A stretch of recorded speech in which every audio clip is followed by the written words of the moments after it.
Value audio books में आपका स्वागत है दोस्तों। पाठ पहला भाग दूसरा। आधुनिक अर्थशास्त्र के पिता।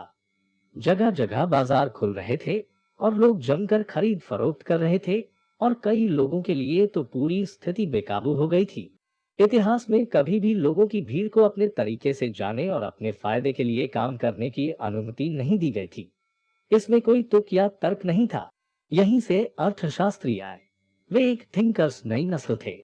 हजारों सालों से धार्मिक दार्शनिकों ने यह पता लगाने की कोशिश की थी कि मानव जाति भगवान की इच्छा के अनुसार कैसे जी सकती है। उन्होंने राजनीति और सरकार के सर्वोत्तम स्वरूप पर और नेता कौन होने चाहिए इस पर बहस की। लेकिन अर्थशास्त्रियों को यह समझाने की जरूरत थी कि क्या होता है जब व्यक्तियों को अपनी किस्मत तलाशने की आजादी होती है। पहला और सबसे चतुर प्रारंभिक अर्थशास्त्री एडम स्मिथ नाम का एक स्कॉटमैन था, जो अपने समय का एक नर्ड था जो अमेरिकी क्रांति के समय रहता था। स्मिथ ने घर पर रहने और लिखने के लिए पार्टियों और पिकनिक से परहेज किया और वे अपने विचारों में इतने लीन थे कि उन्हें अनुपस्थित मन की प्रतिष्ठा मिली। उनके महान कार्य को राष्ट्रों के धन की प्रकृति और कारणों में एक जांच कहा जाता था, जिसे आज संक्षिप्त शीर्षक द वेल्थ ऑफ नेशन से जाना जाता है। द वेल्थ ऑफ नेशन 1776 में प्रकाशित हुई, जिस वर्ष अमेरिका ने अपनी स्वतंत्रता की घोषणा की। और ये शर्म की बात है कि एडम स्मिथ को इसे लिखने का अधिक श्रेय नहीं मिला।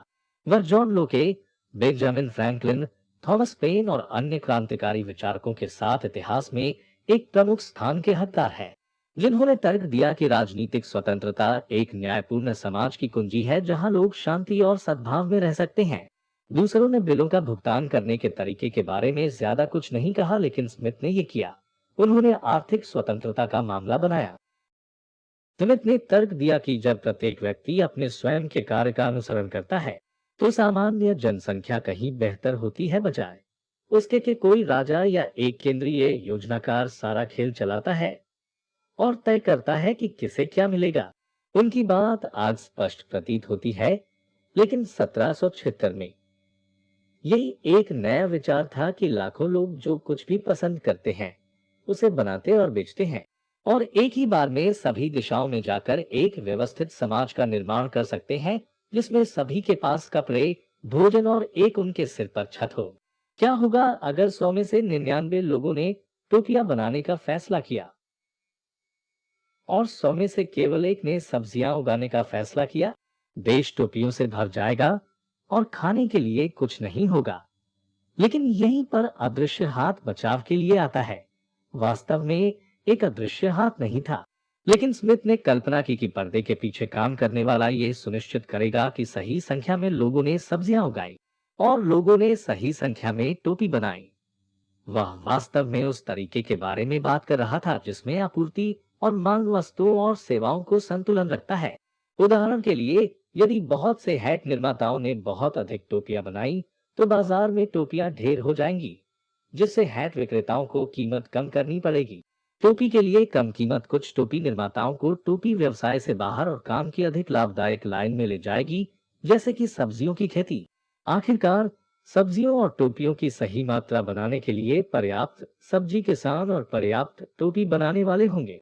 वास्तविक दुनिया में चीजें उस तरह पूरी से काम नहीं करती है, लेकिन स्मिथ ने मूल बातें समझ ली कि एक मुक्त बाजार कैसे काम करता है, और वे आज भी सच है।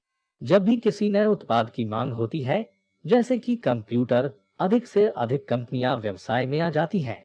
जब तक कि बिक्री के लिए इतने कंप्यूटर न हो कि दुकानों को अपनी कीमतें गिरानी पड़े, ये प्रतियोगिता आपके, मेरे और अन्य सभी उपभोक्ताओं के लिए बहुत अच्छी है, क्योंकि ये कंप्यूटर निर्माताओं को अपने उत्पाद में सुधार करने और कीमतों में कटौती करने के लिए मजबूर करती है। इसलिए हर कुछ महीनों में वे शानदार नए मॉडल लेकर आते हैं, जिनकी कीमत पुराने मॉडल से कम होती है। प्रतिस्पर्धा के बिना वे पुराने पुराने मॉडलों को बेच सकते थे और उपभोक्ता इसके बारे में कुछ नहीं कर सकते थे। अदृश्य हाथ बबलगम से लेकर बॉलिंग बॉल तक हर चीज की आपूर्ति और मांग को संतुलन में रखता है। हमें नहीं चाहिए एक राजा, एक कांग्रेस या चीजों का एक विभाग यह तय करने के लिए कि देश को क्या बनाना चाहिए और प्रत्येक वस्तु में से कितनी और किसे निर्माण करने की अनुमति दी जानी चाहिए। बाजार इसे स्वचालित रूप से सुलझाता है। स्मिथ ने यह भी महसूस किया कि आगे बढ़ना एक सकारात्मक आवेग है, न कि नकारात्मक, जिसे धार्मिक नेताओं और जनमत निर्माताओं ने सदियों से मिटाने की कोशिश की थी। उन्होंने देखा कि स्वयं दिलचस्प पूरी तरह से स्वार्थी नहीं है। यह लोगों को अपने फैनी से बाहर निकलने के लिए प्रेरित करता है, और वे जो भी काम करते हैं उसमें सर्वश्रेष्ठ प्रदर्शन करते हैं। ये उन्हें चीजों का आविष्कार करने, ओवरटाइम काम करने, परियोजना में अतिरिक्त प्रयास करने का कारण बनता है। कल्पना कीजिए कि कैसे घटिया बड़े प्लम्बर, डॉक्टर, वकील, अकाउंटेंट, बैंकर, सचिव, प्रोफेसर, केंद्र क्षेत्र रक्षक और क्वार्टरबैक हमारे पास होंगे यदि लोगों को उनकी प्रतिभा से लाभ की अनुमति ना दी जाए और सफलता को कभी पुरस्कृत नहीं किया जाए। स्मिथ ने कहा कि ये संचय का नियम था जिसने स्वार्थ को सभी के लिए बेहतर जीवन में बदल दिया। जब एक व्यवसाय का मालिक अमीर हो जाता है तो वह व्यवसाय का विस्तार करता है और अधिक लोगों को काम पर रखता है, जिससे बाकी सभी अमीर बन जाते हैं और उनमें से कुछ अपना खुद का व्यवसाय शुरू करते हैं। और इसी तरह ये वह जगह है जहां पूंजीवाद ने सामंती कृषि के विपरीत अवसर पैदा किए, जहां बड़ी संख्या में भूमि का स्वामित्व था और इसे परिवार में रखा था। और यदि आप एक किसान पैदा हुए थे तो आप गरीब रहेंगे और गरीब मरेंगे, और आपके बच्चे और उनके बच्चे हमेशा के लिए उसी रट में फंस जाएंगे। जिस समय स्मिथ ने अपनी पुस्तक लिखी और उसके बाद की पूरी शताब्दी में महान विचारक हर चीज के लिए कानून खोजने की कोशिश कर रहे थे। वैज्ञानिकों ने पहले ही भौतिक नियमों की खोज कर ली थी, जैसे कि गुरुत्वाकर्षण का नियम, ग्रहों की गति के नियम और कुछ रासायनिक प्रतिक्रियाओं के नियम। लोग एक व्यवस्थित संघ में विश्वास करते थे कि सेब कैसे पेड़ से गिरते हैं।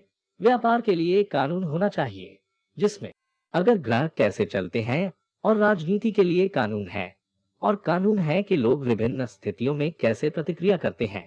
उदाहरण के लिए, एक बार जब आप इस सूत्र का पता लगा लेते हैं, पैसा कैसे इधर उधर होता है, तो आप अनुमान लगा सकते हैं कि किसके साथ कितना खत्म होगा। यह कहना एक बात थी कि आपूर्ति और मांग का एक कानून था। ये कानून था कि पैसा कैसे यात्रा करता है, और एक ऐसा फॉर्मूला खोजना बिल्कुल अलग है जो इसे कम कर सकता है। लेकिन अर्थशास्त्री कोशिश करते रहे, बाजार की हलचल को एक समीकरण में कम करने के लिए नए सिद्धांतों के साथ आए।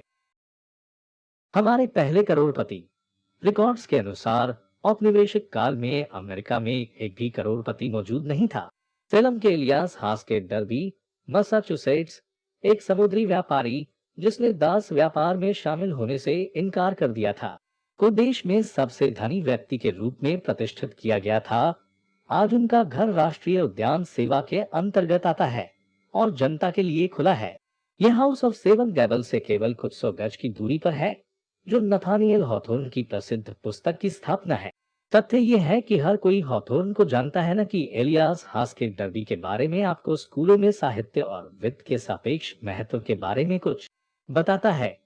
दक्षिण में कई सौ मील की दूरी पर एक बाल्टीमोर व्यापारी रॉबर्ट ओलिवर ने भी एक बड़ा भाग्य एकत्र किया था, लेकिन क्रांति के दौरान और बाद में अमेरिका में सबसे अमीर व्यक्ति रॉबर्ट मॉरिस माना जाता था। मॉरिस ने एक व्यापार सिंडिकेट बनाया जिसने जहाजों को खरीदा और बेचा। उनके जहाज वेस्ट इंडीज से यूरोप और फिर वापस चले गए, यूरोपीय दिशा में तंबाकू और खाद्य पदार्थों को भेजकर, और उनसे कपड़ा और निर्मित सामान हमारे पास लाए। वह एक गुप्त समिति के अध्यक्ष थे जिसने क्रांतिकारी सेनाओं को कोट पैंट, शर्ट और बारूद की आपूर्ति की, और उनकी कंपनियों को सेना की आपूर्ति के लिए अनुबंध मिला। कॉन्फेडरेशन के लेखों के तहत मॉरिस वित्त अधीक्षक बन गए, और वह अलेक्जेंडर हैमिल्टन और हैमिल्टन की पालतू परियोजना पहले राष्ट्रीय बैंक के एक उत्साही समर्थक थे। मॉरिस का मानना था कि बेहतर वर्ग के लोगों को ही देश चलाना चाहिए। उन्होंने अपने जैसे सज्जनों की श्रेष्ठता के लिए तर्क दिया, क्योंकि उनके मन में कोई संदेह नहीं था कि वह उनमें से ही एक थे। वह पूरी तरह से जेफरसन के इस विचार के खिलाफ थे कि छोटे इंडिपेंडेंट किसान देश की रीढ़ थे और उन्हें वोट देने का अधिकार दिया जाना चाहिए। उनके नक्शे कदम पर चलने वाले कई महान व्हीलर डीलरों की तरह मॉरिस ने बैंकों से उधार लिए गए धन पर अपना साम्राज्य बनाया। ऊंचे ऊंचे स्थानों पर उसके बहुत से मित्र थे, और चूंकि उसकी सबसे बड़ी ग्राहक सेना थी, हम उसे असली बड़ा रक्षा ठेकेदार कह सकते थे। डॉन एल ट्रंप सहित हमारे कुछ आधुनिक व्हीलर डीलरों की तरह मॉरिस ने खुद को अधिक बढ़ा दिया और जितना वह वापस भुगतान कर सकता था उससे अधिक पैसा उधार लिया। शिपिंग व्यवसाय में मंदी थी, उसका वित्तीय साम्राज्य ढह गया और मॉरिस ने दिवालिया घोषित कर दिया था। उन दिनों दिवालियेपन की घोषणा करना एक बहुत ही गंभीर बात थी, क्योंकि लोगों को पैसे देना और उन्हें वापस नहीं करना एक अपराध था। मॉरिस ने 3 साल फिलाडेल्फिया में एक देनदार की जेल में बिताए, जहां उनके एक आगंतुक जॉर्ज वाशिंगटन थे। अपनी जेल की कोठरी से मॉरिस ने इस तरह के दंड को समाप्त करने के लिए एक अभियान का आयोजन किया। जब लोग अपने कर्ज का भुगतान नहीं कर सकते हैं, तो हम उन्हें बंद नहीं करते हैं। यदि 1990 के दशक में हमारे पास अभी भी देनदार की जेलें होती, तो उनमें बहुत भीड़ होती, क्योंकि 8 लाख से अधिक अमेरिकी हर साल व्यक्तिगत दिवालियापन के लिए फाइल करते हैं। अधिकांश अपने क्रेडिट कार्ड के साथ बहुत गहरे हो गए हैं। 1815 तक देश में आधा दर्जन करोड़पति थे और अधिकांश ने जहाजों और व्यापार पर अपना लाभ कमाया। उनमें से नंबर 1 फिलाडेल्फिया के स्टीफन गिरार्ड थे, जिनकी मृत्यु 1831 में 82 वर्ष की आयु में हुई थी, जो उस समय अमेरिका के सबसे धनी व्यक्ति थे। गिरार्ड का जन्म फ्रांस में एक जहाज के कप्तान के बेटे के रूप में हुआ था। वह एक किशोर के रूप में समुद्र में चला गया और बाद में एक अंतर्राष्ट्रीय व्यापारी बन गया। वह अमेरिका आया, भूमि, बैंक, स्टॉक और सरकारी बांड में निवेश किया और इन सभी क्षेत्रों में समृद्ध होने में कामयाब रहा। गिरार्ड ने अंततः अपना बैंक शुरू किया और जॉन जैकब एस्टोर नामक एक छोटे व्हीलर डीलर के साथ व्यापार करने के लिए एक सिंडी कैटेगरी में शामिल हो गए। मृत्यु के पश्चात गिरार्ड ने $6 मिलियन की संपत्ति छोड़ी, जो कि उस समय एक विशाल संपदा थी।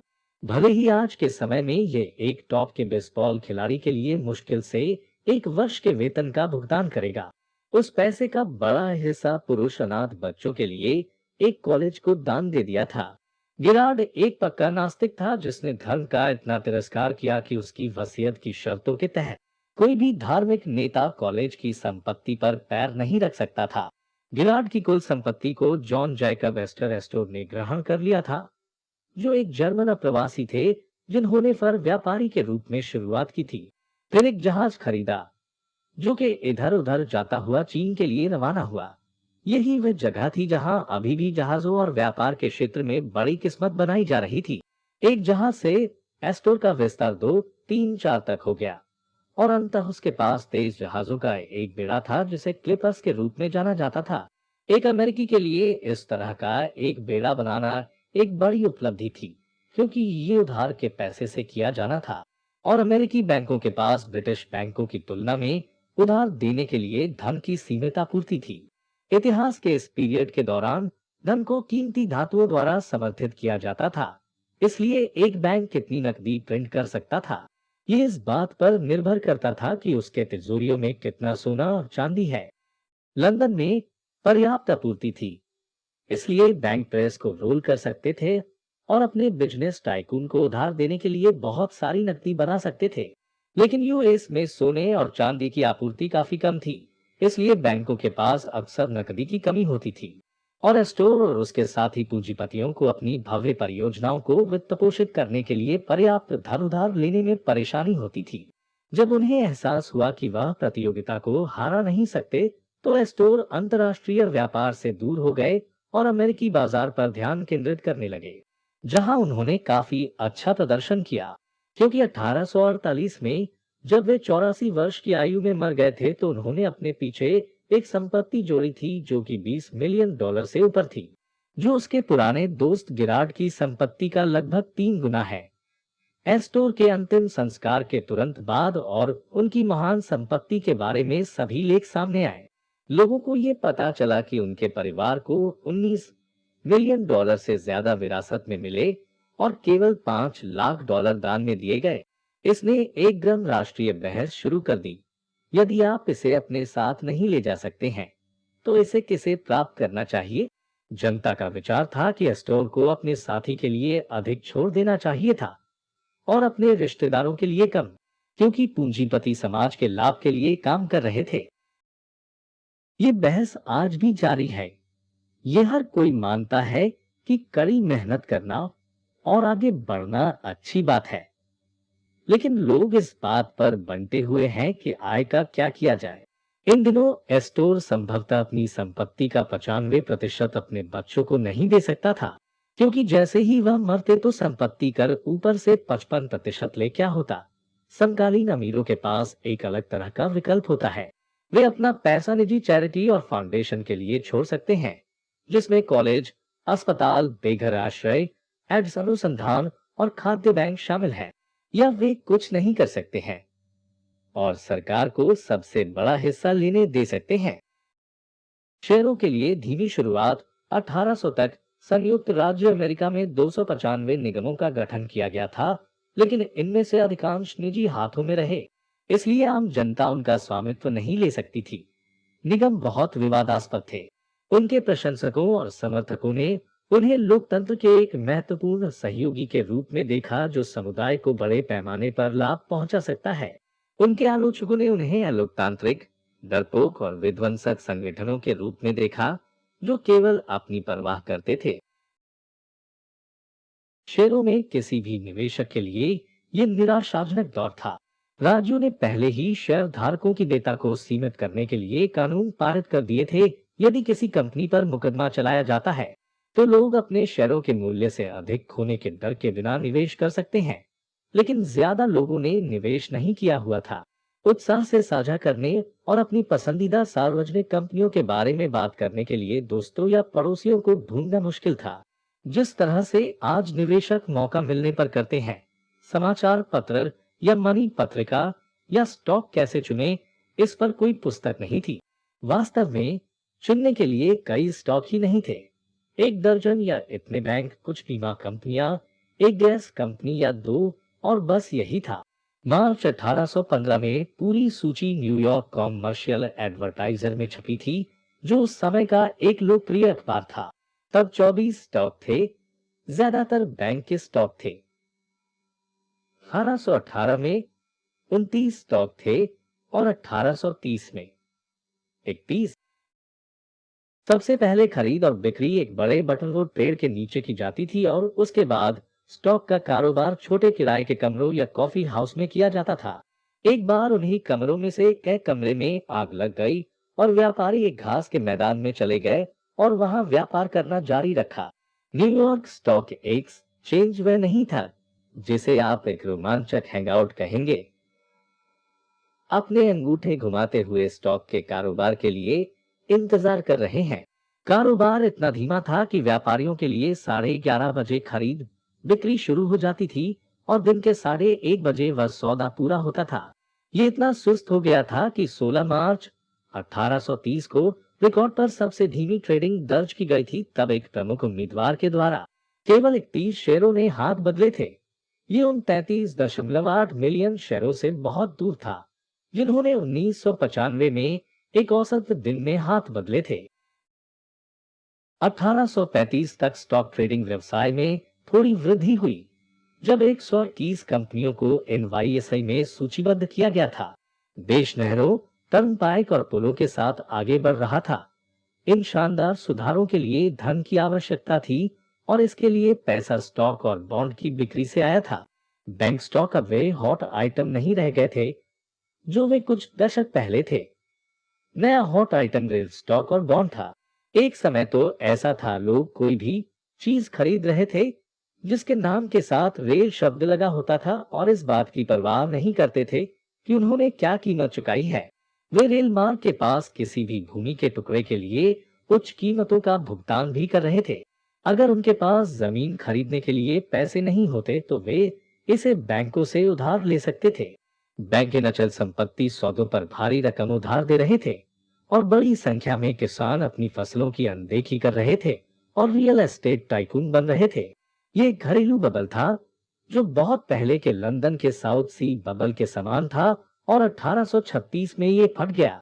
स्टॉक की कीमतें और जमीन की कीमतें जितनी तेजी से बढ़ी उतनी ही तेजी से नीचे आई, क्योंकि निवेशक नकद निकालने की कोशिश कर रहे थे। जो टाइकून बन रहे थे, जिन्होंने स्टॉक और जमीन खरीदने के लिए पैसे उधार लिए थे, वह अब कर्ज में फंस गए थे। वे बैंकों को लिए गए कर्ज चुका नहीं सकते थे।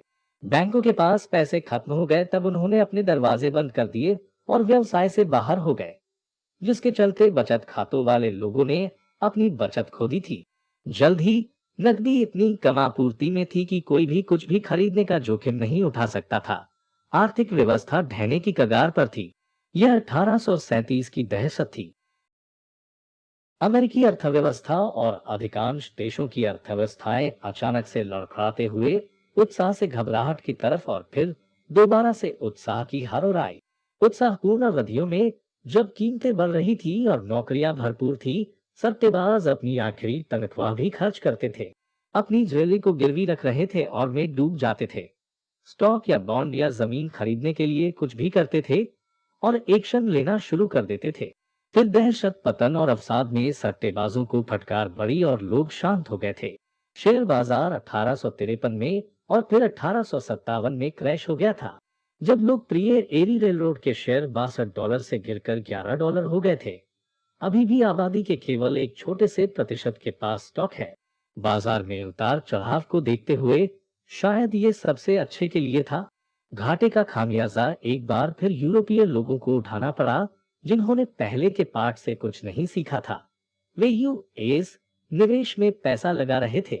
1850 के दशक तक सभी अमेरिकी शेयरों में से लगभग आधे का स्वामित्व विदेशियों के पास था, जिनमें ज्यादातर ब्रिटिश थे। अमेरिकी आविष्कार।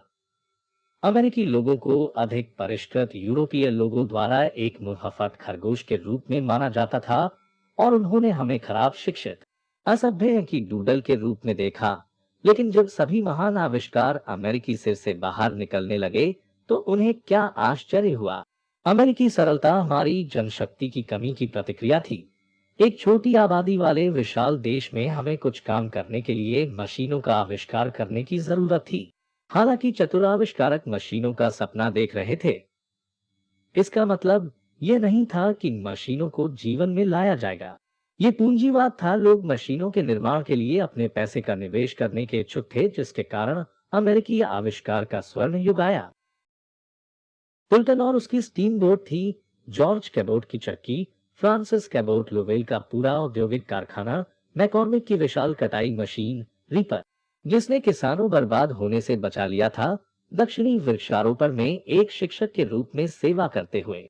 एली विटनी नामक एक कनेक्टिकट टिंकर ने कपास से बीज निकालने के लिए जिनका आविष्कार किया और अकेले ही दक्षिण को कॉटन के प्रोडक्शन के खजाने में बदल दिए। 1851 में लंदन के क्रिस्टल पैलेस में औद्योगिक मशीनरी की एक प्रसिद्ध प्रदर्शनी में मैकॉर्मिक की रीपर, सैमुअल कोल्ट की दोहराई जाने वाली पिस्तौल और एक नए प्रकार का पैडलॉक तीनों अमेरिकी आविष्कार थे जिन्होंने वीर की वाहवाही प्राप्त की थी। यूरोपीय लोग अमेरिकी उत्पादों से चकित थे और बस चकित थे। निर्माण की हमारे सिस्टम द्वारा जो गुणवत्ता को मानकीकृत करता था, जिससे दुकान से निकलने वाली प्रत्येक वस्तु बिल्कुल पिछली वस्तु के समान ही रहती है। फिर से इन आविष्कारों को ड्राइंग बोर्ड से निकालने और उत्पादन में लाने में पैसा लगना था। इसमें से कुछ पैसा बैंकों से उधार लिया गया था, लेकिन शेयर बाजार में से अधिक पैसा उठाया गया था, क्योंकि देश में और विशेष रूप से विदेशों में शेयरधारिता की लोकप्रियता में वृद्धि हुई थी। विदेशियों ने हमारे उभरते बाजार में निवेश करके हमारी शानदार प्रगति को नियंत्रित किया और 150 साल बाद हम एशिया, अफ्रीका और लैटिन अमेरिका के उभरते बाजारों में भारी मात्रा में निवेश करके एहसान वापस कर रहे हैं। मशीनों ने खेत में काम करने वाले किसानों के जीवन में सुधार किया, जो 1850 के दशक तक अभी भी उन्हीं आदिम तरीकों का उपयोग कर रहा था जो मिस्र में 5000 साल पहले इस्तेमाल किए जाते थे।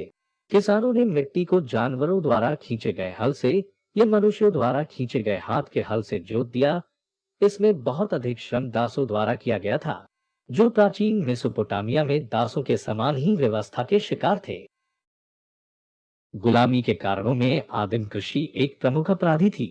जब देखने वाले होश में आए तब इस कुप्रथा को रोकने के लिए पर्याप्त हंगामा किया गया और दास्ता को समाप्त कर दिया गया था। लेकिन इसका कुछ श्रेय पूंजीवाद को भी जाता है। ये निवेशकों और उनके पैसे को उन कारखानों के निर्माण के लिए ले गया जिन्होंने कृषि उपकरण, thresher, reaper, disc harrow, steel हल, अनाज लिफ्ट और बहुत कुछ और भी बनाया, जिसने कृषि को हमेशा के लिए बदल दिया। एक बार गुलामों और दासों के लिए आरक्षित श्रम करने के लिए नई मशीनें आ गई थी, जिसके फलस्वरूप लोगों को दासता के जीवन में मजबूर करने में कोई आर्थिक लाभ नहीं था। 100 साल पहले कृषि उपकरण बनाने वाली कई कंपनियां आज भी हमारे साथ हैं। डीले इंटरनेशनल हार्वेस्टर, जिसे अब न्यूस्टार कहा जाता है, और कैटरपिलर, जब वे उन मशीनों का आविष्कार और बिक्री कर रहे थे जो कुदाल, बिजाई और कटाई कर सकते थे, उसी दौरान अन्य कंपनियां हेर्बिसिडेज और फर्टिलाइजर्स के आविष्कार कर रही थी, जो कीड़े और जंगली घास को मारने और मिट्टी को समृद्ध करने के लिए बने थे। नए उपकरणों और नए रसायनों के संयोजन ने अमेरिकी फार्म पृथ्वी पर सबसे कुशल खाद्य बैंक में बदल दिया था, जो कि प्रति एकड़ से अधिक गेहूं, मक्का आदि का उत्पादन करने की क्षमता रखता था, जो कि कृषि के इतिहास में किसी अन्य देश के खेतों से ज्यादा था। ये सच है कि हमारी भूमि उपजाऊ थी, फलदार मैदानों के नीचे करोड़ों एकड़ समृद्ध मिट्टी पड़ी थी, फटी हुई, जोंक वाली, पक्की मिट्टी के विपरीत यूरोप और एशिया के किसानों ने सदियों तक निर्दयता से काम किया था, जब तक कि मिट्टी की उपजाऊ शक्ति को खो नहीं दिया। फिर भी इस बात से इनकार नहीं किया जा सकता है कि नवाचारों और आविष्कारों ने हमारे मैदानों को फल दिया और अमेरिकी खेतों को दुनिया की ईर्ष्या बना दिया। जबकि 1 लाख आयरिश लोगों ने आलू के अकाल में अपनी जानें गंवा दी थी, चीनी लोग चावल की कमी के कारण भूखे मर गए, और भूखमरी मानवता के अधिकांश लोगों के लिए जीवन का एक तथ्य था। संयुक्त राज्य अमेरिका ने उत्पादन किया और अपने नागरिकों की तुलना में अधिक भोजन का उत्पादन जारी रखा। कृषि मशीनरी ने किसानों के फसल उगाने के तरीके को बदल दिया, लेकिन इसने अमेरिकी आहार को नहीं बदला, जो कि नीरस था। अधिकांश परिवारों ने अपना भोजन स्वयं उगाया। उनके मेनू में ब्रेड, आलू, जड़ वाली सब्जियां और सूखे मेवे थे, जिनको नमकीन या स्मोक्ड मांस के सामयिक स्लाइस के साथ परोसा जाता था। लोग नाश्ते में राजमा खा लेते थे। रसोई में रेफ्रिजरेटर की कमी थी, इसलिए सिर्फ उत्पादन मौसम में फलों और सब्जियों को केवल छोटे हिस्सों में ही ताजा खाया जा सकता था। सर्दियों में आपको खाने के लिए खीरे का सलाद, खीरे का अचार या फिर कुछ भी नहीं मिल सकता था। यदि आप पानी के पास नहीं रहते, आपको ताजी मछलियां नहीं मिल सकती थी। नींबू एक विलासिता थी, और एक नारंगी कुछ ऐसा था जिसे आप साल में एक बार अपने क्रिसमस स्टॉकिंग में पाते थे, वो भी अगर आपके पास क्रिसमस स्टॉकिंग थी तो। टमाटर एक विदेशी मैक्सिकन निर्यात था, व्यापक रूप से अविश्वास क्योंकि इसे जहरीला माना जाता था। अंगूर आमतौर पर फ्लोरिडा तक ही सीमित थे। सब्जियों को एक स्थान से दूसरे स्थान पर ले जाने के लिए कोई रेफ्रिजरेटेड ट्रक या रेल कार नहीं थे, और कैनिंग उद्योग ने अभी तक सब्जियां विकसित नहीं की थी जिन्हें शेल्फ पर रखा जा सकता था। जब भी लोगों को अतिरिक्त उपज मिलती थी तो ये घर पर कांच के डिब्बों में खुद की डिब्बाबंदी कर लेते थे।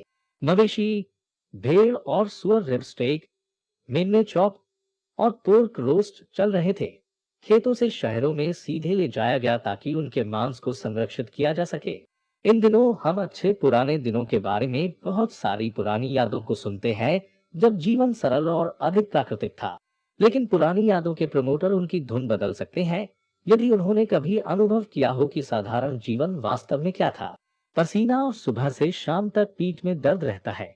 एक परिवार को खिलाना, कपड़े पहनना, सुखाना और गर्म रखना एक पूर्णकालिक काम था। हमारी आधुनिक सुविधाओं और उत्पादों की मदद के बिना वह ना महिलाओं का काम कभी कर सकते थे और ना ही मर्दों का काम कभी कर सकते थे। अधिकांश घर इसी तरह कपड़े, पर्दे, फर्नीचर और साबुन भी हाथों से बनाए होते थे। औसत व्यक्ति किसी कंपनी, सार्वजनिक या निजी द्वारा बनाए गए उत्पाद को खरीदे बिना सप्ताह बिता सकता था। खाना बनाने में घंटों लग जाते थे, बगीचों की देखभाल करने में घंटों लग जाते थे, और चूल्हे के लिए जलाऊ लकड़ी काटने में घंटों लग जाते थे। स्टोव और चिमनियों से निकलने वाला धुआं उन घरों और उनके आसपास, जहां लोग अपना अधिकांश समय व्यतीत करते थे, एक प्रमुख प्रदूषक था। और अब माना जाता है कि उन दिनों ताजी हवा के साथ बहुत कुछ था जिनको तब के दिनों में एंजॉय किया जा सकता था। कोई टीवी नहीं था, जो शायद एक वरदान हो, क्योंकि बहुत से लोगों के पास टीवी के लिए समय नहीं था। आज हम होम एंटरटेनमेंट के बारे में बात करते हैं, लेकिन पुराने दिनों में यह वास्तव में घर के अंदर से आता था। कार्ड गेम, पहेलियां, संगीत बनाना। कहानी सुनाना और चुटकुले। अगर इस तरह का मनोरंजन इतना अद्भुत था, तो इतने सारे लोगों ने रेडियो और बाद में टेलीविजन की ओर क्यों रुख किया? रेल मार्ग और वाणिज्य। शेयर बाजार ने 19वीं शताब्दी में लोकप्रियता हासिल करना जारी रखा, जिसके लिए थॉमस एडिसन को पहले व्यावसायिक रूप से सफल आविष्कार के लिए धन्यवाद। जो टिकर टेप मशीन था, ये एक प्रिंटिंग उपकरण था जो कांच के कटोरे से ढका होता था, जिसकी वजह से ये बबलगम डिस्पेंसर जैसा दिखता था। हर बार जब कोई स्टॉक खरीदा या बेचा जाता था, तो उसके व्यापार का रिकॉर्ड टेलीग्राफ के माध्यम से देश और दुनिया भर में मौजूद टिकर टेप पर भेज दिया जाता था। वह उपकरण टेप के साथ आता था, जिसमें कागज का एक अंतहीन रोल लगा होता था, जो स्टॉक के प्रतीक, कीमत, शेयरों की संख्या और शेयरों ने कितने हाथ बदले थे, वह सब दिखाता था। टिकर तक पहुंच वाला कोई भी व्यक्ति टेप देख सकता था और स्टॉक की कीमतों पर मिनट में ही नजर रख सकता था। एडिसन के इस मशीन का आविष्कार करने से पहले स्टॉक क्या कर रहे थे, ये बताने का कोई तरीका नहीं था, जब तक कि आप स्टॉक एक्सचेंज के फर्श पर खड़े न हो। लेकिन जैसे ही टिकटें आ गए थे, निवेशक वॉल स्ट्रीट पर अंदरूनी सूत्रों के साथ अपने पसंदीदा शेयरों का सही अनुसरण कर सकते थे। 1790 के दशक और गृह युद्ध के बीच अमेरिकी अर्थव्यवस्था 8 गुना बढ़ी। इसका मतलब यह था कि जनसंख्या 8 गुना अधिक उत्पाद बना रही थी और उन्हें औपनिवेशिक निवासियों की दर से 8 गुना पर खरीद और बेच रही थी। हम दुनिया की सबसे बड़ी औद्योगिक शक्ति बनने की ओर बढ़ रहे थे। हमने गृह युद्ध को पीछे छोड़ दिया था और दासता को समाप्त कर दिया गया। हालांकि नस्लीय भेदभाव स्पष्ट रूप से समाप्त नहीं किया गया था। जनसंख्या पश्चिम की ओर विस्तारित हुई और शहरों की स्काईलाइन ऊपर की ओर बढ़ रही थी, क्योंकि देश में हर जगह लोग आगे बढ़ रहे थे। 1855 तक न्यू इंग्लैंड में कपड़ा मिलें नदियों के किनारे बसी हुई थी और कम से कम 46 सूती कपड़ा कंपनियों ने बोस्टन स्टॉक एक्सचेंज में शेयर बेचे।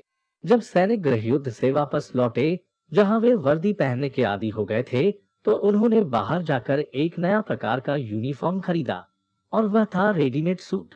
साबुन और मोमबत्तियां, चमड़ा और मेपल चीनी, सभी पारंपरिक घरेलू उत्पाद अब दुकानों में खरीदे जा सकते थे।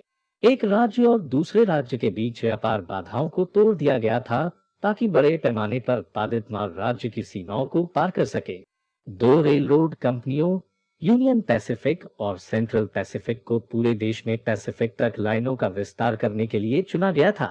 कभी कभी लाइन के साथ आयरिश, जर्मन या चीनी श्रमिकों के बीच लड़ाई छिड़ जाती थी, लेकिन साथ में उन्होंने ट्रैक बिछाने और कीले ठोकने में अपनी ताकत लगा दी। कांग्रेस ने विभिन्न रेल मार्गों को देश के अलग अलग हिस्सों में 170 मिलियन एकड़ जमीन दी। यह अमेरिकी इतिहास में संपत्ति का सबसे बड़ा और एक बहुत ही विवादास्पद उपहार था।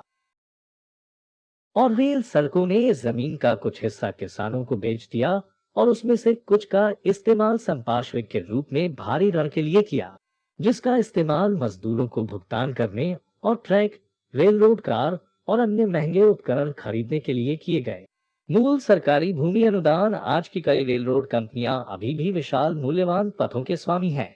यह उनके लिए एक अविश्वसनीय संपत्ति है।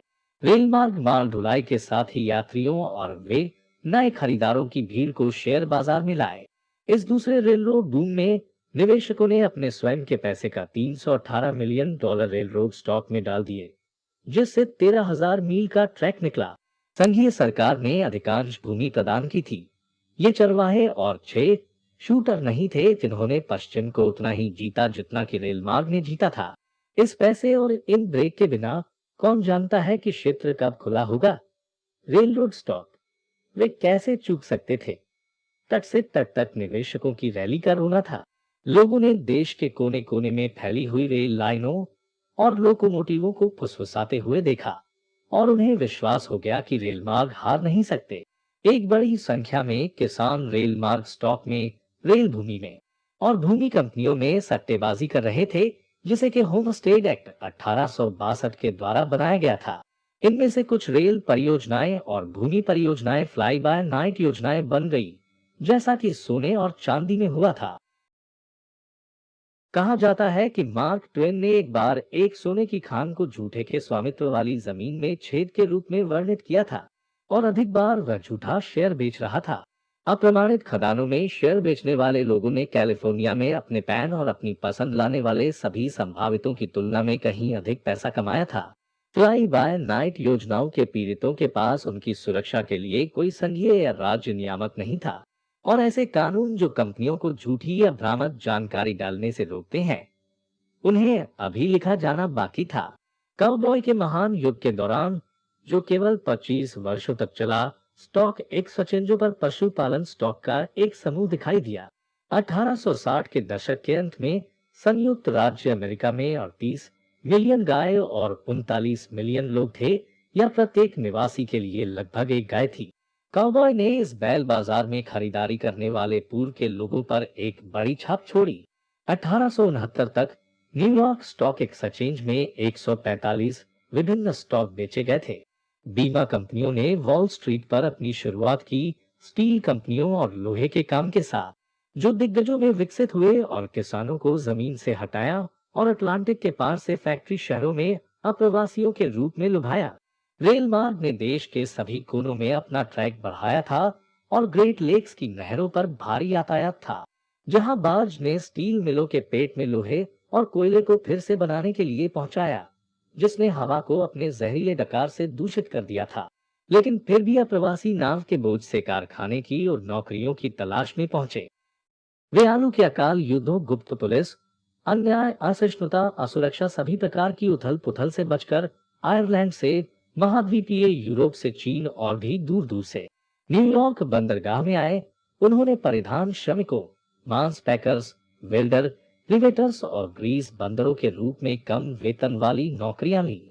अस्वस्थ और अक्सर खतरनाक परिवेश में लंबे समय तक काम किया। उन्होंने इन खराब काम करने और रहने की स्थिति की तलाश की, क्योंकि यहाँ की स्थिति कितनी भी खराब थी, ये घर की स्थिति से बेहतर थी, जहां लोग भूख से मर रहे थे या फिर अंतहीन युद्ध में फंस गए थे। अगर यहाँ जीवन बेहतर नहीं था, तो इतने सारे लोग यात्रा क्यों करते थे? उन्होंने ये भी महसूस किया कि अगर वे पोलैंड या ग्रीस या कहीं और अपने घर में रहे, तो उन्हें उन्नति की बहुत कम उम्मीद थी, क्योंकि हर देश में कुलीन परिवारों के एक छोटे समूह के पास खेतों का स्वामित्व था, जो पैसे जमा करते थे और सरकार को नियंत्रित करते थे। अमेरिका में उन्हें उम्मीद थी, और उम्मीद से ज्यादा उन्हें अपेक्षाएं थी। क्या ये अवसर की भूमि नहीं थी? श्रमिकों ने अपने आस पड़ोस में बढ़ती समृद्धि को देखा, और वे इसमें हिस्सा लेने की उम्मीद करते थे, या अगर वे नहीं कर पाए तो उनके बच्चे कर सकेंगे। अप्रवासी कारखाने के श्रमिकों की संतानों को कॉलेज जाने और डॉक्टर, वकील, अधिकारी और यहाँ तक कि उन्हीं कंपनियों के मालिक बनने का मौका मिला, जहां उनके माता पिता और दादा दादी कम वेतन के लिए लंबे समय तक काम करते थे।